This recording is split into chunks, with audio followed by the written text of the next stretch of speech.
from our nation's capital. Kaitlan, what does that mean? What's George Soros trying to do with the immigration crisis?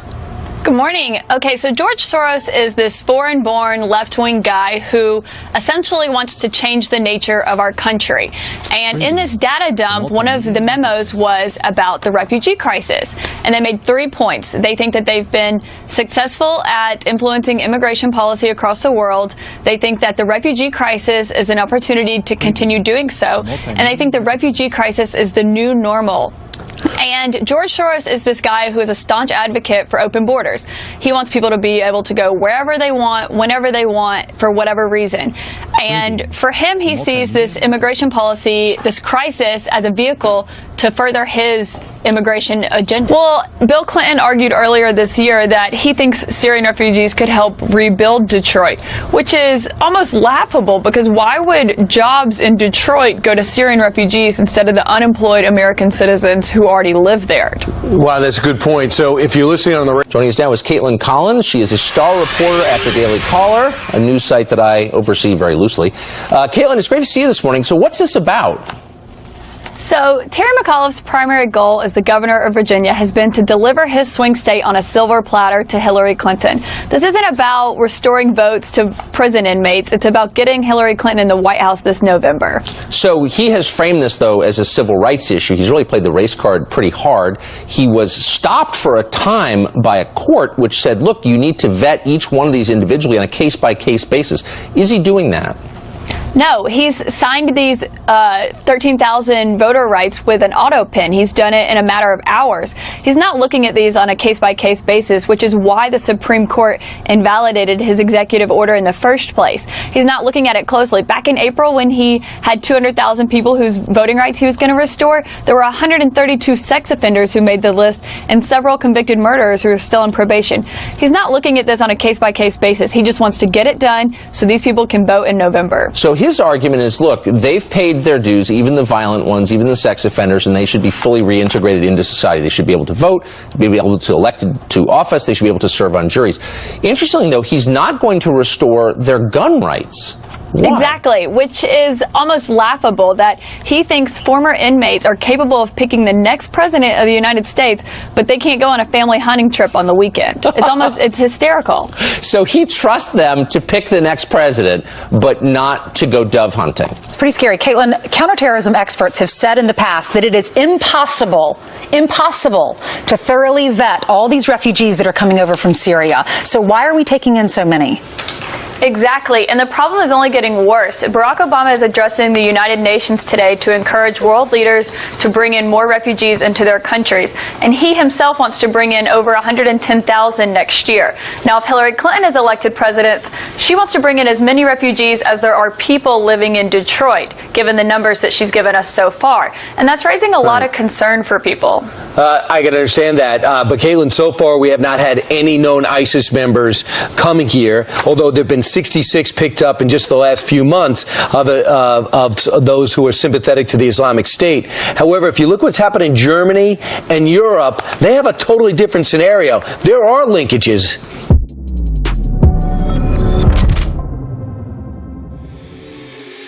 And that, ladies and gentlemen, is what being a fraud is.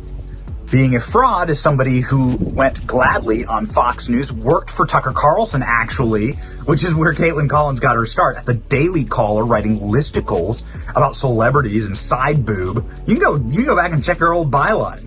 She worked for Tucker Carlson at his website. Also, Rachel Maddow, interestingly enough, worked for Tucker Carlson at one point. Come on, Tucker, what do you do? You're giving the world so many libs in corporate media. This is what blood money is, ladies and gentlemen. This is what selling yourself and your belief system out is. When you don't have a belief system, when you're simply a fraud, this is what this looks like. Kaitlan Collins was there calling George Soros a foreign-born billionaire, saying he wants to change the population of America. Oh, my God. Is that replacement theory? I thought CNN was against that. Oh, my. Kaitlan Collins even against CNN at one point. Well, what do you know? Hey. It's amazing how much a bag of cash can change somebody's opinions and beliefs if they actually don't have any real opinions or belief system. And so many people in Washington, D.C. could just be bought off for 30 shekels of silver. Man, so many people are just Judases. And it's really sad. That's why I got out of there.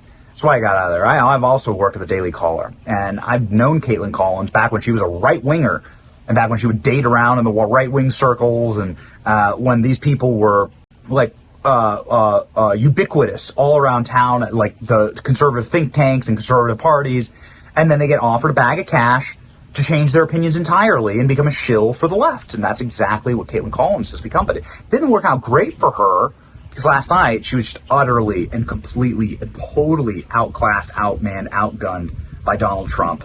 If you need further evidence, check this out. You look at what happened during that election. Unless you're a very stupid person, you see what happens. A lot of the people in this audience. Yes, we're going to just win. We're at a point now. We're getting so close. Let's just win it again and straighten out our country. One other question on this.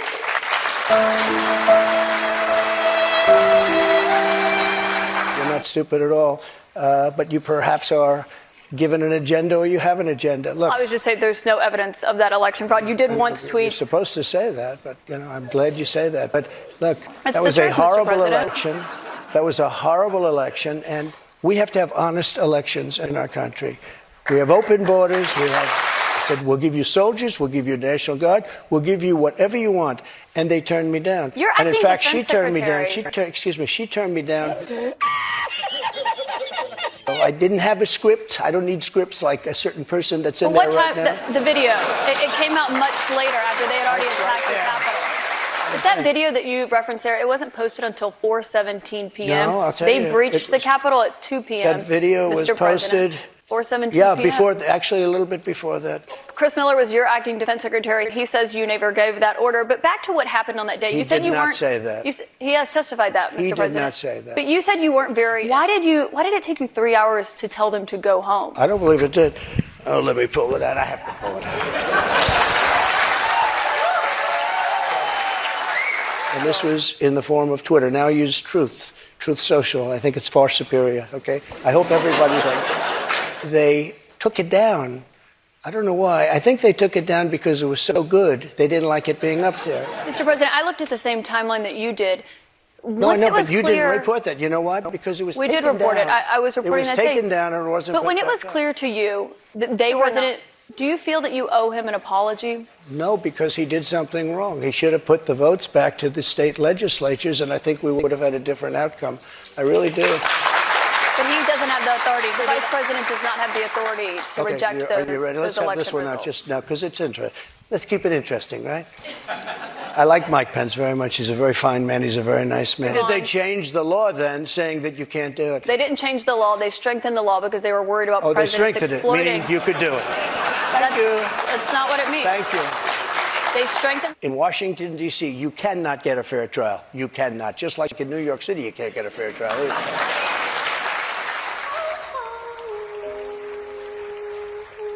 What kind of a woman meets somebody and brings them up, and within minutes you're playing hanky-panky in a dressing room, okay? I don't know if she was married then or not. John Johnson, I feel sorry for you, John Johnson. Mr. President. This is a fake story, and you don't want to give it credibility. That's why I didn't go. One thing you did do in this. I have no idea who the hell. She's a Mr. whack President, job. you did not testify in. What is the first thing you would do to help bring down the cost to make things more affordable? Drill, baby, drill. You think the U.S. should default if the White House does not agree to the spending cuts Republicans are demanding? You might as well do it now because you'll do it later. Because we have to save this country. Our country is dying. We have a very big mental health problem in this country. And again, it's not the gun that pulls the trigger. It's the person that pulls the trigger. And we have to protect our Second Amendment. We have to protect. I was totally exonerated, by the way. Just a waste of time and money. You were impeached over that. You were impeached by a crazy woman named Nancy Pelosi. But the question here is, would you give Ukraine? I took the documents. I'm allowed to. You know who else took them? Obama took them. Nixon took them. Obama Reagan did not took take them. documents. Oh, he didn't? The difference here that I'd like Take to a know. look. But you know who took them more than anybody is Joe Biden. He has 1,800 boxes That's and not nobody accurate, even Mr. knows where President, they and you are. know that. 1,800, and nobody talks about him. I would like for you to answer the question. Okay, it's very simple to answer. That's why I asked it. It's very simple to. You're a nasty person, I'll tell you.